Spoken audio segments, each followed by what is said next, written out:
काली पहाड़ी का रहस्य। ये कहानी एक ऐसे ब्रह्म राक्षस की है जिसके बारे में जानकर आप सभी हैरान हो जाएंगे।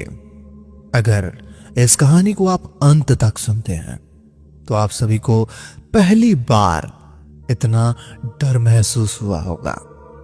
चलिए बिना किसी बात के कहानी को शुरू करते हैं। मैं ऋषि, आपका अपना राउंड अप हॉरर चैनल। चलिए, हिमालय की तलहटी में स्थित काली पहाड़ी नामक एक अनाम पर्वत श्रृंखला थी जहां सूरज की रोशनी भी पूरी तरह से नहीं पहुंच पाती थी। यहां घने अनछुए जंगल थे जिनमें सदियों पुराने पेड़ ऐसे खड़े थे जैसे किसी घने अनछुए जंगल थे जिनमें सदियों पुराने पेड़ जैसे किसी अज्ञात शक्ति ने मुक्त दर्शक हो। इस क्षेत्र में एक पौराणिक कथा प्रचलित थी। इस जंगल के एक ब्रह्म राक्षस का वास है, एक ऐसा भयानक प्राणी जो इंसान की शक्ल में दिखता है लेकिन जिसकी भूख सिर्फ ताजे इंसानी खून से मिटती है। यह ब्रह्म राक्षस केवल उन्हीं पर हमला करता था जो अदृश्य अरण्य में घुसने की गलती करते थे। एक ऐसा जंगल जहां समय और स्थान के नियम टूट जाते थे। डॉक्टर आरव, एक युवा महत्वाकांक्षी और मानव शास्त्री, इस ब्रह्म राक्षस के रहस्य को सुलझाने के लिए काली पहाड़ी पर आया था। वह एक ऐसी कहानी को सिर्फ अंधविश्वास मानता था। उसके साथ उसकी टीम के दो सदस्य थे, राहुल और प्रिया, जो उसके रिसर्च में मदद कर रहे थे। उन्होंने सुना था कि अदृश्य अरण्य में घुसने वाले कभी वापस नहीं आते, लेकिन आरव का वैज्ञानिक मन इस चुनौती को स्वीकार कर चुका था। एक ऐसा रात आरव ने अपनी टीम को बताया कि उसने जंगल के भीतर एक प्राचीन शिलालेख पाया है जिसने ब्रह्म राक्षस के बारे में कुछ संकेत है। राहुल और प्रिया ने उसे अकेले न जाने की सलाह दी, लेकिन आरव ने उनकी बात नहीं मानी। उसने कहा, हमें सच्चाई का सामना करना होगा। अगली सुबह आरव अदृश्य अरण्य में घुस गया, अपने साथ एक जीपीएस कैमरा और रिकॉर्डर लेकर। 2 दिन बीत गए, आरव वापस नहीं आया। राहुल और प्रिया चिंतित हो गए। उन्हें पता था कि आरव बिना किसी को बताए इतनी देर तक गायब नहीं रह सकता। तीसरे दिन सुबह उन्होंने आरव को ढूंढने के लिए अदृश्य अरण्य में घुसने का फैसला किया। जैसे ही वे जंगल में घुसे, उन्हें अजीबोगरीब महसूस होने लगा। पेड़ों की शाखाएं ऐसे आपस में उलझी हुई थीं जैसे कोई विशाल मकड़ी का जाला हो। सूरज की रोशनी मुश्किल से जमीन तक पहुंच पा रही थी और हर जगह एक अजीब सी ठंडक थी, जबकि मौसम गर्म था। उन्हें लगा जैसे जंगल की हर पत्ती और हर टहनी उन्हें घूर रही हो। चलते चलते उन्हें एक ऐसी जगह मिली जहां पेड़ों पर अजीबोगरीब निशान थे, जैसे किसी नुकीले पंजे से खरोचा गया हो।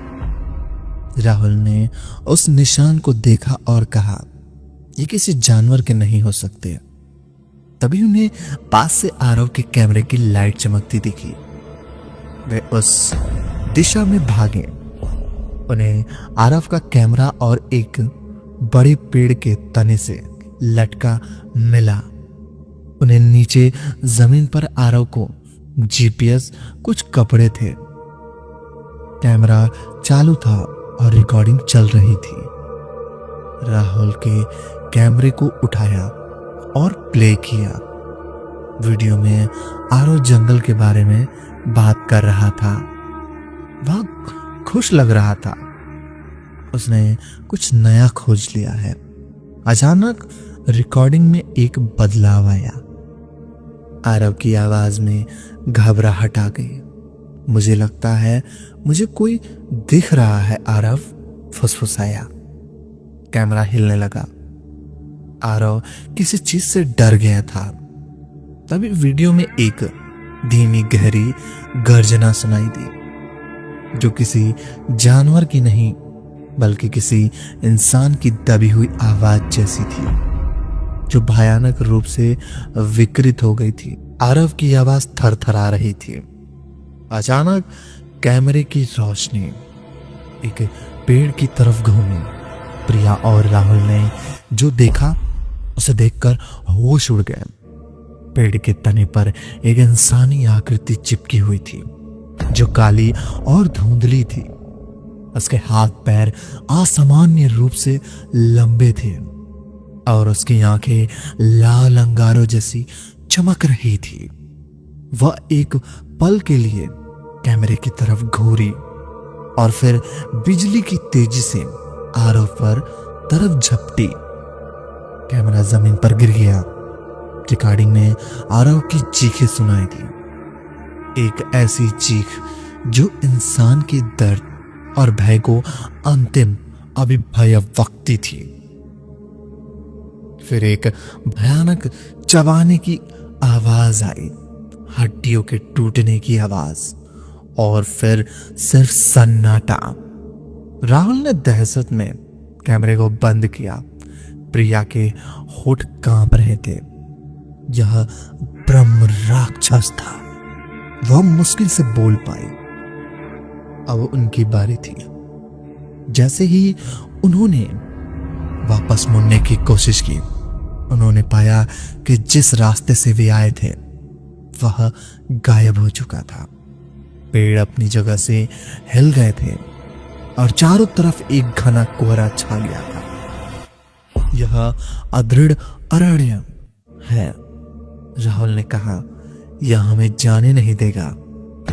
उन्हें जंगल में भटकते हुए कई घंटे हो गए। उन्हें ऐसा लग रहा था जैसे वे एक ही जंगल में गोल गोल घूम रहे हों। भूख और प्यास से उनका बुरा हाल था। तभी उन्हें सामने एक छोटा सा मंदिर दिखाई दिया। एक पुराना जीर्ण शीर्ण शिव जी की मंदिर, जो पत्थरों से बना था। शायद यहां कोई हमारी मदद कर सके, प्रिया ने कहा। जैसे ही वे मंदिर के पास पहुंचे, उन्हें एक अजीब सी मीठी गंध महसूस हुई, जैसे बहुत सारे फूलों को एक साथ सड़ा दिया गया हो। मंदिर के अंदर से धीमी धीमी प्रार्थना की आवाज आ रही थी, लेकिन वह आवाज इंसान की नहीं थी। वह गहरी गूंजने वाली थी, जैसे कोई अपनी मौत का मंत्र पढ़ रहा हो। राहुल और प्रिया ने हिम्मत करके अंदर झांका। मंदिर के गर्भगृह में कोई मूर्ति नहीं थी, बल्कि एक काला पत्थर था जिस पर ताजा खून बिखरा हुआ था। उस पत्थर के सामने घुटने के बल बैठी हुई एक आकृति थी। वह बूढ़ा साधु, जिसने एक अपने बाल बिखरे थे, वह मंत्र पढ़ रहा था और उसकी पीठ पर अजीबोगरीब निशान थे। जैसे ही साधु ने अपना सिर उठाया, राहुल और प्रिया के पसीने छूट गए। उसकी आंखें लाल थी, उसकी त्वचा जली हुई थी और उसके होठ पर खून लगा था। वह मुस्कुराया, एक ऐसी मुस्कान जो दयालु नहीं बल्कि क्रूर थी। आह, ताजा शिकार। साधु ने आवाज गहरी और भयानक थी। ब्रह्म राक्षस तुम्हें ढूंढ रहा है, लेकिन तुम खुद उसके पास चले आए। वह बूढ़ा साधु ब्रह्म राक्षस ही था। वह अपनी असली शक्ल में नहीं था, बल्कि इंसान के रूप धारण किए हुए था। उसने पलक झपकते ही अपना रूप बदला। उसकी त्वचा काले खुरदुरे चमड़े जैसी हो गई। उसके हाथ पैर लंबे हो गए और उसके खून की जगह खंजर जैसे पंजे निकल आए। उसकी आंखें लाल अंगूरों की तरह चमकने लगी और उसके मुंह से नुकीले दांत बाहर आए। वह एक भयानक दहाड़ के साथ उन पर झपटा। राहुल ने प्रिया को धक्का दिया और खुद ब्रह्म राक्षस के सामने खड़ा हो गया। ब्रह्म राक्षस ने अपने पंजे से राहुल की छाती को चीर दिया। राहुल की चीख हवा में गूंज उठी और वह जमीन पर गिर पड़ा। ब्रह्म राक्षस ने उसके शरीर पर झुककर उसका खून पीना शुरू कर दिया। प्रिया डर के मारे पत्थर बन गई। वह देख रही थी कि उसका दोस्त कैसे मर रहा है। ब्रह्म राक्षस ने खून पीने के बाद अपना सिर उठाया और प्रिया की तरफ देखा। उसके पूरे मुंह पर खून लगा था और वह भयानक लग रहा था। अब तेरी बारी, ब्रह्म राक्षस घुर्राया। प्रिया पीछे हटी। उसने देखा कि मंदिर के कोने पर एक पुराना त्रिशूल पड़ा है। अपनी सारी हिम्मत जुटाकर उसने त्रिशूल उठाया और ब्रह्म राक्षस की तरफ फेंका। त्रिशूल ब्रह्म राक्षस के कंधे में जा लगा। ब्रह्म राक्षस दर्द से चीखा, एक ऐसी चीख जो पूरी पहाड़ी में गूंज उठी। वह त्रिशूल को निकालकर फेंकने की कोशिश कर रहा था। प्रिया ने इस मौके का फायदा उठाया और मंदिर के बाहर भाग गई। ब्रह्म राक्षस उसके पीछे भागा। उसके दहाड़ से पूरा जंगल कांप उठा। प्रिया भागती रही। उसे नहीं पता था कि वह कहां जा रही है।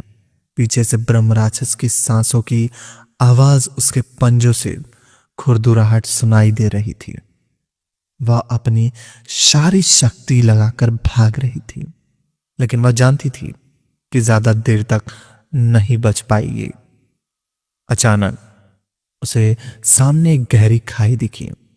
वह भागती हुई खाई के किनारे आ गई। ब्रह्म राक्षस ने उसके पीछे बिल्कुल था। अब तू कहां जाएगी मासूम बच्ची? ब्रह्म राक्षस का भयानक आवाज गूंजी। प्रिया ने देखा कि ब्रह्म राक्षस के कंधे से खून बह रहा था। वह त्रिशूल अभी भी उसके कंधे से अटका हुआ था। उसने एक पल के लिए सोचा। वह जानती थी कि बचने का कोई रास्ता नहीं है। जब ब्रह्म राक्षस उसके करीब आया, प्रिया ने अपनी आंखों में डर नहीं बल्कि नफरत भर दी। मैं मर जाऊंगी लेकिन तुझे अपनी आत्मा नहीं दूंगी, वह चिल्लाई और फिर उसने खाई में छलांग लगा दी। ब्रह्म राक्षस दहाड़ा। वह गुस्से में था। उसने प्रिया को पकड़ने की कोशिश की, लेकिन वह तब तक खाई में गिर चुकी थी। कहते हैं उस दिन के बाद काली पहाड़ी पर कोई नहीं जाता। अदृश्य अरण आज भी अनसुलझा रहस्य बना हुआ है। गांव वाले कहते हैं कि अमावस को आज भी अनसुलझा रहस्य। अमावस की रात को खाई के पास एक भयानक गर्जना और एक लड़की की चीख सुनाई देती है, जो बताती है कि ब्रह्म राक्षस आज भी भूखा है और प्रिया की आत्मा आज भी उस जंगल में भटक रही है। उस नरभक्षी ब्रह्म राक्षस से दूर भागने की कोशिश कर रही है। और यह भी कहा जाता है कि कभी कभी वह हवा चलती है तो उस खाई से एक हल्की सी टूटी फूटी फुसफुसाहट आती है। अदृश्य अरण अब तुम्हारा इंतजार कर रहा है। अगर कभी तुम्हें मौका मिले उस गुफा में और उस जंगल में जाने का, तो क्या तुम उस जंगल में जाना चाहोगे? कमेंट करके बताओ। ऐसी ही डरावनी कहानी सुनने के लिए मेरे चैनल को सब्सक्राइब कर लो, ताकि हमारी आने वाली कहानियां सबसे पहले आप तक पहुंचे। धन्यवाद।